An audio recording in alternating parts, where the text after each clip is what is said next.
Welcome to another episode of सवाल जवाब। पहला सवाल अहमद साहब पूछते हैं, साजिद भाई really you are wonderful explainer, शुक्रिया। That's why I am just asking that why are you not appearing for judiciary. देखिए, क्या ये इम्पॉर्टेंट है कि अगर आप अच्छे एक्सप्लेनर हैं तो आपको जुडिशरी ही ज्वाइन करनी चाहिए? Why judiciary not litigation? तो सिंपल सा आंसर ये है कि मुझे क्योंकि लिटिगेशन में ही जाना है, I don't want to be in judiciary, तो इसलिए मैं जुडिशरी में नहीं जा रहा हूँ। This is a simple explanation from my side. मुझे इस पर एक बात याद आ रही है अपने एक सीनियर कुमेल भाई की। रिसेंटली उन्होंने पोस्ट शेयर की थी that he was in the court of munsif. तो मुंसिफ के सामने कोई जूनियर, हमारी तरह कोई जूनियर अपेयर हुआ और junior could not explain, could not brief the case. तो उस वक्त मुंसिफ ने ये कहा कि आप अपने सीनियर को बुलाएं, और जब सीनियर आ गए तो मुंसिफ ने ये कहा कि mister advocate whatsoever his name was, कि your junior is not capable, he is not able to assist the court, he is not able enough to plead here.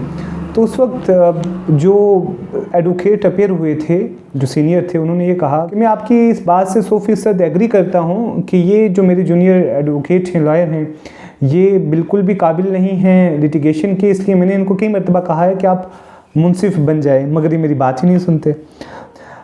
फिर शकलेन रज़ा साहब सवाल पूछते हैं, शकलेन रज़ा साहब, शकलेन होंगे तो गलती से शकलेन लिख दिया होगा। भाई मैं BLLB का एंट्रेंस एग्ज़ाम देना चाहता हूँ, बट क्या AMU में सबका पेपर सेम होता है? सबका पेपर सेम होता है, मुझे समझ में नहीं आई किन सब का पेपर सेम होता है।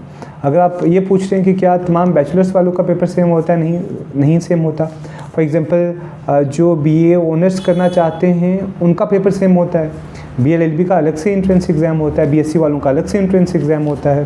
फिर उसमें भी जो BSc में जो मेडिकल में जाना चाहते हैं, जो मैथ्स जाना चाहते हैं तो उनको मैथ्स के रिलेटेड क्वेश्चन पूछे जाते हैं, जो बायो के साथ जाना चाहते हैं उनको बायो के रिलेटेड क्वेश्चन पूछे जाते हैं, तो सेम नहीं होता है।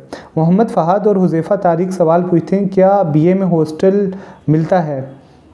जी हाँ, BA में हॉस्टल मिलता है, और हर कोर्स में हॉस्टल मिलता है, मगर थोड़ा वक्त लगता है, 6 महीने, कभी 1 साल। ये डिपेंड करता है कि आप कौन से हॉस्टल में जाते हैं। फॉर एग्जांपल बहुत सारे बच्चे ऐसे होते हैं जो अम्बेडकर हॉल इसलिए चूज़ करते हैं क्योंकि अम्बेडकर हॉल में फर्स्ट डे पे ही हॉस्टल मिल जाता है, तो उसके लिए हॉल ट्रांसफ़र करना पड़ता है, तो आप वहाँ पर जाके पता कर लीजिएगा।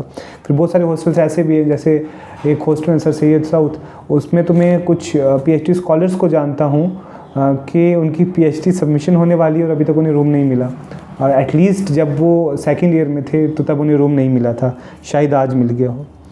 तो अमीश साहब सवाल पूछते हैं, क्या आप BA ऑनर्स एंट्रेंस एग्ज़ाम के बिगिनिंग से प्रोसीजर बता सकते हैं एंड तक, including hostel, Jamia and AMU?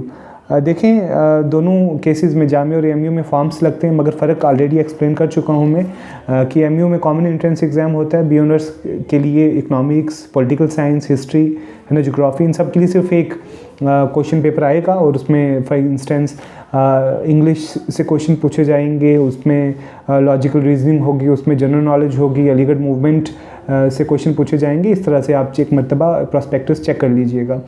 Where as in Jamia के लिए अगर आपको पॉलिटिकल साइंस में जाना है तो आपको पॉलिटिकल साइंस का अलग से जो है वो एंट्रेंस एग्ज़ाम होगा। अगर आपको पॉलिटिकल साइंस के साथ साथ हिस्ट्री में भी अपेयर होना है तो हिस्ट्री का अलग से क्वेश्चन पेपर आता है। तो दिस इज़ द डिफरेंस। और फिर जब आप का सिलेक्शन हो जाएगा तो फिर आप अपेयर होंगे काउंसलिंग के लिए। तो काउंसलिंग में आपको सब्जेक्ट्स मिलेंगे। AMU में अगर आपका रैंक अच्छा है तो आपको आपका मनचाहा सब्जेक्ट मिल जाएगा जो आपने ऑप्ट किया है। अगर अच्छा नहीं है तो फिर वो उनका मनचाहा सब्जेक्ट मिलेगा आपको। तो वेयर एज इन जामिया अगर आपका सिलेक्ट हो गया। हॉस्टल में अलीगढ़ मुस्लिम यूनिवर्सिटी में मैं कई मरतबा एक्सप्लेन कर चुका हूँ कि हॉस्टल के लिए आपको अलग से कोई इंटरव्यू नहीं देना पड़ता है, अलग से कोई टेस्ट नहीं देना पड़ता है। वेयर एज इन जामिया आपको इंटरव्यू के लिए अपेयर होना पड़ता है, उसके बाद ही आपको हॉस्टल अलॉट होता है। और जामिया में हॉस्टल्स की कमी है, AMU में हॉस्टल्स की कमी नहीं है। तो मोस्ट प्रॉबेबली अगर जामिया में आपको 3 साल में हॉस्टल नहीं मिलेगा, AMU में 6 महीने बाद, 1 साल बाद या पहले ही दिन मिल जाएगा। तो I hope it answers your question. Abdul Rashid साहब सवाल पूछते हैं, भाई एक और मिथ है, प्लीज़ इसका आंसर दीजिए। सुना है कि CEC ज्वाइन करोगे तो क्लासेस कंप्रोमाइज़ करना पड़ेंगी, किसी भी टाइम बुला सकते हैं?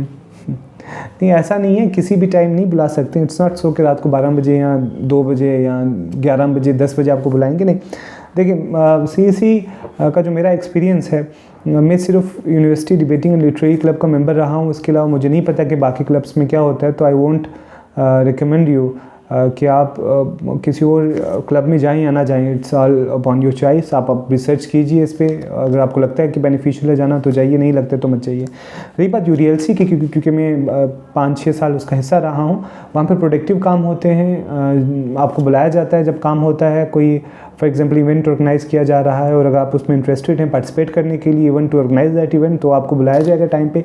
लिटरेरी फेस्टिवल जब होता है, क्योंकि वो भी UDLC university debating literary club organise करता है, तो उसमें थोड़ा काम ज़्यादा होता है, डेकोरेशन का काम होता है, गेस्ट सिलेक्शन और इसके अलावा भी बहुत से लॉजिस्टिक्स ये काम होते हैं। तो इसके लिए फिर आपको थोड़ा वक्त तो देना पड़ता है, बट ऐसा नहीं है कि आपको क्लासेस मिस करना पड़ेंगी हमेशा। तो अगर आपने महीने में 1 क्लास या 2 क्लासेस मिस कर भी दी तो मुझे नहीं लगता है कि ये कोई बड़ी बात है, क्योंकि पैरेलली आप कहीं और से भी सीख रहे हैं। तो UDLC का जहाँ तक सवाल है, वहाँ पर जो है आप जाएं, उनसे कंफर्म करें। So it's not that hectic as being said. हाँ, बाकी क्लब्स के बारे में मुझे कोई इन्फॉर्मेशन नहीं, आप पता कर लें कि हो सकता है वहाँ पर जो है वो कुछ प्रोडक्टिव काम ना हो रहा हो सकता है हो रहा हो, और फिर उस हिसाब से आप डिसाइड करें कि आपका वक्त वेस्ट होगा या नहीं होगा। और ये आज का आखिरी सवाल है कि भैया अब तो लॉ फैकल्टी अच्छी हो गई होगी फैज़ान सर के आने से। देखिए, किसी भी अच्छे इंसान के आने से, काबिल इंसान के आने से I would say positive impact तो पड़ता है, मगर उसके अलावा भी जो पोस्ट जिन स्टूडेंट्स को मिली है वो बहुत ही काबिल स्टूडेंट्स हैं और बहुत ही चेंजिंग आई है पिछले कुछ महीनों से लॉ फैकल्टी में, if you compare the time now and our time. जैसे for example intra faculty moot court competition हुआ है रिसेंटली, डिबेट कंपटीशन, और जिस तरह के कैंप्स ऑर्गेनाइज़ करें, अवेयरनेस कैंप, वो उसी के लिए यूनिवर्सिटी और ये लॉ फैकल्टी बनी है। तो I really appreciate all of them. और हाँ, ऐसा लग रहा है कि लॉ फैकल्टी अभी ज़िंदा है। तो thank you so much for your time. अगर आपका कोई और सवाल है तो आप कमेंट सेक्शन में पूछ सकते हैं। Will meet in another session of सवाल जवाब फिर कभी। Thank you so much.